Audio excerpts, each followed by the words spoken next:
a 21-year-old, so I'm going to just speak. He was away at school, and he came home, and he said something really stupid about it. And I said, well, don't you read the newspaper? And he said, he goes, well, I would, but you take it to work every day.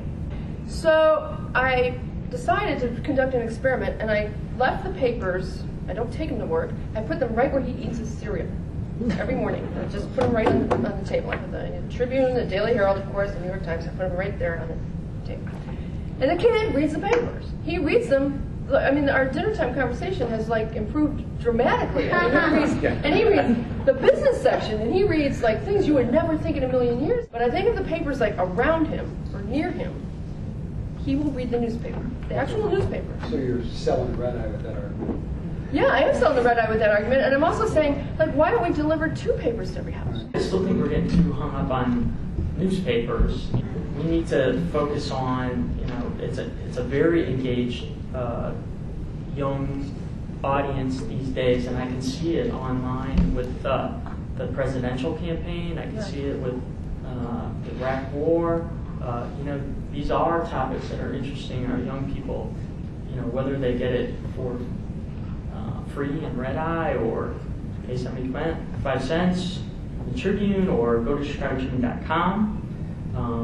You know, we need to give it to them, the news, wherever they want it, whenever they want it. And this is just the beginning. I mean, I have an 8-year-old daughter who watches the Disney Channel, and it doesn't even occur to her that they wouldn't put all the shows at disneychannel.com. I mean, she lives in a world where if she wants to watch a show, she doesn't wait for it to come on TV at a certain time. That's crazy. There's nothing like being in survival mode to try to concentrate your efforts. And when newspapers are striving just to survive, then everything you write, every story you choose is chosen with great more care toward trying to sell that newspaper. So you're going to see fewer stories where 3 guys go down and do a 6-month journey in the Amazon and come back and tell you about the Amazon, because frankly that's not going to sell the paper. What will sell the paper is something out of Chicago, things that people here in the city care about. The point has to be that we produce things that are incredibly relevant and that you make it indispensable to people, and that's how you sell it, and that's how you sell ads against it, right? I still think there's that thrill of a good story that connects with readers. The great thing now is you can see it in real time.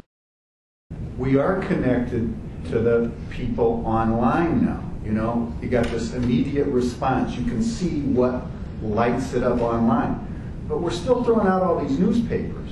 And I don't think they're the same people. I don't think they react the same. You know, I get out in the community and things that I didn't think, you know, that didn't get much of a response online, people want to talk about it.